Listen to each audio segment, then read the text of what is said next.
A Muslim man walked into a church in the Philippines and spat on the Virgin Mary's face 3 times, laughing as he did it.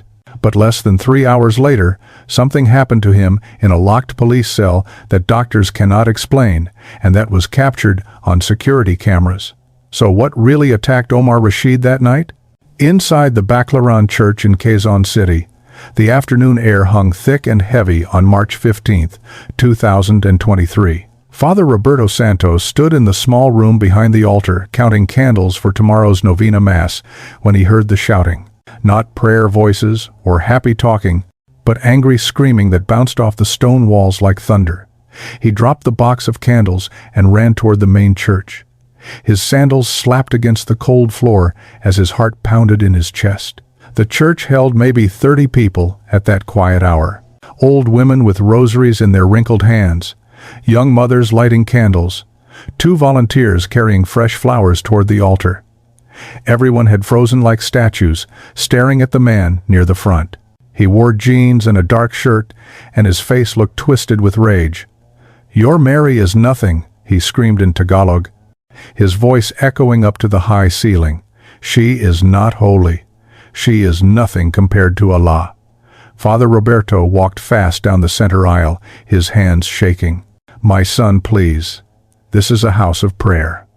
If something is wrong, we can talk." But the man did not hear him or did not care. His eyes looked strange, almost like glass, like he was seeing something no one else could see. Suddenly, he ran forward past the wooden pews, straight up the 3 steps to the altar area. Father Roberto shouted for him to stop, but his voice disappeared in the huge space.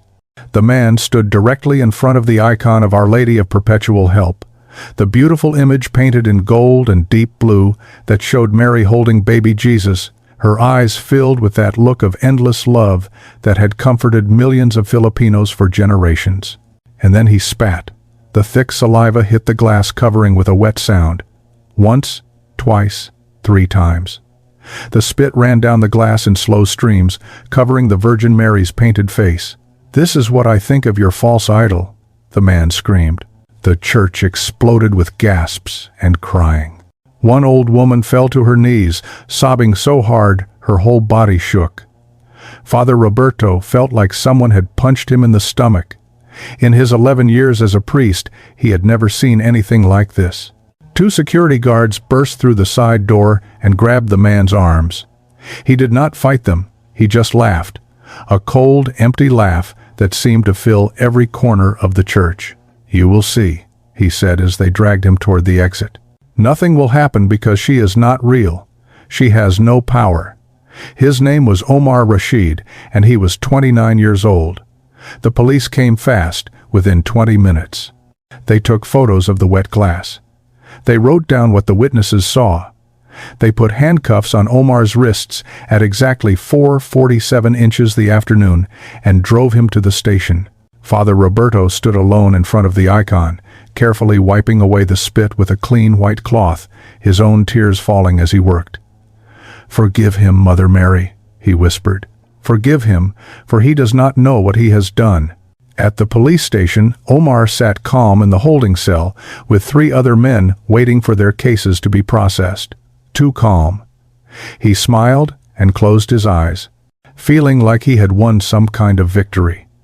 But outside the sun was setting, painting the Manila sky orange and red, and in less than 2 hours, something would happen that no one could explain. How could a healthy 29-year-old man locked safely in a cell suddenly experience what happened next? At 7:43 inches the evening, Omar Rashid sat on the metal bench in the holding cell, his eyes closed, his hands resting on his knees. The other 3 men in the cell talked quietly to each other about their own problems. One man stole something, another man drank too much and caused trouble. The 3rd man had a fight about traffic. Officer Manalo sat at his desk in the hallway outside the cells doing paperwork, his pen scratching against the forms. The fluorescent lights buzzed overhead like angry insects. The security camera in the corner recorded everything with its blinking red light. At 7:44, Omar's eyes opened, but something was wrong with them. The other prisoners noticed it first. His eyes looked cloudy like dirty water, unfocused like he could not see what was right in front of him. Carlos Mercado, the man arrested for stealing, watched as Omar stood up very slowly, like his body was too heavy to move. Then Omar started scratching his arms. Not normal scratching like when you have an itch, but violent tearing like he wanted to rip his own skin off his bones. Blood appeared almost immediately, dark red lines across his light brown skin. "Stop, man! What are you doing?" one of the prisoners shouted, backing away toward the bars. But Omar did not answer. He did not even seem to hear them. He just kept clawing at himself, now at his face and neck, leaving bloody trails everywhere his fingernails touched. Officer Manalo heard the noise and jumped up from his desk, running to the cell. He could see Omar through the bars, scratching so hard that pieces of skin were coming off. "Rashid, stop!" Manalo shouted, his hands shaking as he searched for the right key. Before Manalo could get the cell door open, Omar's hands dropped to his sides like someone had cut the strings holding them up. And then he screamed. Not a normal scream of pain or anger, but something that came from deep inside him, something that made everyone who heard it feel cold all over. The sound bounced off the concrete walls and seemed to go on forever. Then Omar fell. His body hit the hard floor with a terrible thud and started shaking, his arms and legs thrashing like he was being shocked with electricity. White foam appeared at the corners of his mouth. His eyes rolled back, showing only the white parts. The other prisoners pressed themselves against the far wall, terrified. Manalo finally got the door open and rushed in, calling into his radio. "We need medical now. Prisoner having some kind of attack." 2 more officers ran in and tried to hold Omar still, but his body was thrashing with incredible strength, stronger than a man his size should be. Grace Villegas, the medical officer on duty, arrived within 1 minute. She tried to check his heartbeat and breathing, but he was moving too violently. "We need to get him to a hospital right now," she shouted over the noise. The ambulance came at 8:02. The paramedics had to strap Omar down to the stretcher because he was still shaking and twisting. They rushed him out to the ambulance and sped toward Philippine General Hospital, sirens screaming through the Manila streets. At the hospital, Dr. Emmanuel Torres was working in the emergency room when they wheeled Omar in at 8:17. He had seen many sick people in his 20 years as a doctor, but something about this case felt different. When they brought him in, he was still shaking, Torres later told investigators. His heart was beating way too fast at 160 beats per minute. His blood pressure was dangerously high. His temperature was 395 degrees, which is very hot. But there was no reason for it. They took blood samples checking for drugs or poison or infection. They did a brain scan looking for bleeding or tumors. Everything came back normal, completely, totally normal. There was no medical reason for what was happening to him, Dr. Torres said. No drugs, no head injury, no brain problems, nothing. But Omar kept getting worse. The shaking would not stop no matter what medicine they gave him. And then, at 9:33, something happened that everyone in that emergency room still has nightmares about. Omar's body went completely stiff, his back bending up off the bed so high that it lifted even with the straps holding him down. His mouth opened wide, and he started to speak. But it was not Omar's voice. Everyone there swears this is true. The voice was deeper, rougher, like many voices talking at the same time over each other. "She burns," the voices said in Tagalog. "Her eyes burn us. The lady in blue burns us." Why did a man with no medical problem suddenly have seizures, speak in voices that were not his own, and only get better when someone prayed? Omar Rashid woke up at 6:23 on Wednesday morning after being unconscious for almost 9 hours. His eyes opened, and he saw the white ceiling of the hospital room and a nun sitting in a chair beside his bed, her lips moving in silent prayer, her rosary beads clicking softly in her old hands. Sister Maria Concepcion looked up when she heard him move. The cloudiness that had been in his eyes the night before was gone now. His eyes were clear and bright, but they were also filled with tears that spilled down his cheeks onto the white pillow. "Water," Omar whispered, his voice rough and scratchy like sandpaper. "Please." Sister Maria helped him drink from a small cup, but his hands shook so badly he could barely hold it. Dr. Torres came running when the nurses told him Omar was awake. He shined lights in Omar's eyes and asked him questions. "What is your name? Do you know where you are? What day is it?" Omar answered everything correctly.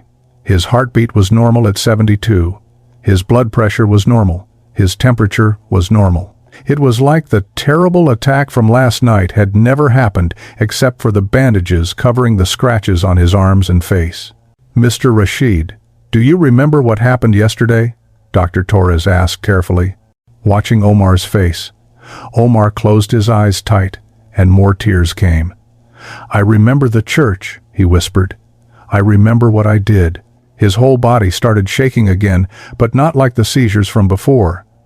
This was different. This was emotion pouring out of him like water from a broken dam. "I need to speak to a priest," Omar said suddenly, opening his eyes wide with fear and urgency. "Please, I need to speak to a priest right now." When Father Ignacio arrived at 715, Omar began to sob the moment he saw the priest's white collar and silver cross. "Father, forgive me," Omar kept saying over and over. "Forgive me, forgive me, forgive me." Father Ignacio sat down in the chair beside the bed. "My son, tell me what happened. Tell me what you saw." Omar's words came out fast and broken between his sobs, his whole body trembling with the weight of what he needed to say. "When I was unconscious, I was not just sleeping. I was somewhere else. I was in a place that was dark, Father. So dark I could not see my own hands. And it was cold. Colder than anything I have ever felt in my whole life. And I was alone, completely alone, and I was so afraid." Father Ignacio listened quietly, his hand resting gently on Omar's shaking arm. "And then I heard screaming," Omar continued. "People screaming in pain all around me in the darkness. And I realized I was screaming too because something was hurting me, something I could not see, like fire but worse than fire, fire that burned from inside my body. And then I saw them. Demons, Father. I know how crazy that sounds, but I saw them. Dark shapes with red eyes surrounding me, clawing at me, telling me I belonged to them now because I chose hatred over love." Omar had to stop talking because he could not breathe right. A nurse brought oxygen, but he pushed it away. He needed to finish. He needed someone to know. And I was falling. Father, falling deeper into the darkness. And I knew this was going to be forever. This was going to be my punishment for what I did to the Virgin Mary. Omar's voice dropped to a whisper now. And then everything stopped. The pain stopped. The screaming stopped. The darkness started to go away. And I saw light, beautiful bright light. And in the center of that light, I saw her. "Who did you see?" Father Ignacio asked softly. "The Virgin Mary." Omar's voice broke completely into pieces. "The same image I spat on, the same face. But she was alive, Father. She was real. And she was looking at me with such sadness in her eyes. Not anger, just sadness. And she spoke to you?" "Yes." She said, "My child, why do you hate what you do not understand? Why do you hurt what is holy, when all I want is to love you?" And Father, I tried to explain all my reasons, all the things I learned online that made me hate, but when I opened my mouth, nothing came out, because I realized it was all lies. Was Omar's vision real, or was this just his brain breaking down, and how could anyone prove what really happened? Omar Miguel, his new name chosen after his baptism on Easter Saturday, knelt before the icon of Our Lady of Perpetual Help, just like he did every morning before the church opened to the public.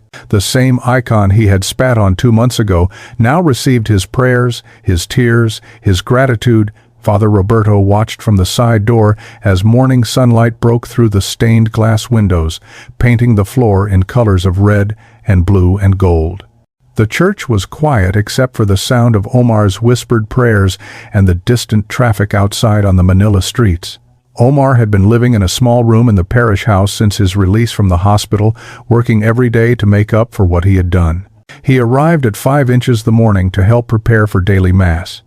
He cleaned the floors, he organized the candles, he greeted the early morning people who came to pray with a smile that was real and warm. People came from all over the Philippines to meet him, to hear his story, to see the man who desecrated the Virgin Mary and then saw her in a vision. He never refused to talk to anyone. He told his story over and over, always with tears, always with that same sense of wonder and gratitude in his voice. But not everyone was happy about what happened. Some Catholics still thought Omar should be in prison, that spitting on a holy image deserved punishment, not forgiveness. Some Muslims felt angry that one of their own had converted to Christianity, seeing it as weakness or betrayal. There were threats, mean messages sent to the church, angry posts on the internet. A few people even protested outside Baclaran Church with signs demanding Omar be sent to jail. But Father Roberto never wavered. If we who follow Christ and love his mother cannot show mercy to someone who is truly sorry, then what kind of Christians are we? He said to reporters. The Virgin Mary showed mercy to Omar. How can we do less? On May 15th, the judge made his decision about Omar's punishment. He was found guilty of the crime of offending religious feelings, but instead of sending him to prison, the judge gave him 1 year of community service working at Baclaran Church and other Catholic places, sharing his story and helping Catholics and Muslims understand each other better. This case shows both the ugliness of religious hatred and the beauty of religious mercy, the judge said. Mr. Rashid did something very wrong, but the Catholic community chose to forgive him instead of seeking revenge. His punishment is designed not just to punish, but to heal. Most Filipinos agreed with the decision. It felt right, like justice mixed with kindness, like something the Virgin Mary herself would approve of. On the night of his baptism during the Easter Vigil Mass, Omar stood in front of the packed church wearing a white robe as Father Roberto poured blessed water over his head, saying the sacred words, "I baptize you in the name of the Father, and of the Son, and of the Holy Spirit." Omar cried openly as the water ran down his face, washing away his old life and beginning his new one. Thousands of people watched inside the church, and thousands more stood outside watching on big screens. News cameras from around the world recorded every moment. After the baptism, Omar approached the icon one final time, but this time he did not come with hatred or even just with sorry feelings. He came as a son, coming to his mother. He knelt and prayed quietly for a few minutes, and when he stood up, Father Roberto saw something on his face he had never seen before. Complete peace. The kind of peace that makes no sense but is real anyway. "She is proud of you," Father Roberto whispered. Omar smiled through his tears. "I know, Father. I can feel it." In the months after, Omar became a voice for peace between Catholics and Muslims in the Philippines. He spoke at churches and mosques and schools and conferences, sharing his story of how hatred turned into love, how darkness turned into light. He never claimed to have all the answers. He never told people they had to believe exactly what he believed. He simply told the truth about what happened to him and about the mercy that saved his life. "I cannot prove my vision was real," he often said. "I cannot make doubters believe me, and I do not try. But I know what I experienced. I know the darkness I was falling into, and I know the light that saved me. Whether you call that light Jesus, or Mary, or Allah, or simply love, the important thing is that it exists, and it is available to anyone who turns toward it." Today, Omar Miguel still lives and works at Baclaran Church.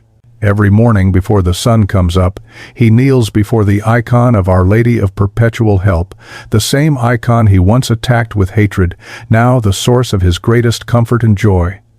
The icon has not changed. Same gold paint, same blue colors, same peaceful face looking out with endless love. But for Omar and for the thousands who heard his story, that icon means something more now. It means no sin is too big for forgiveness. No hatred is too deep for love to overcome. No person is too lost to be found again.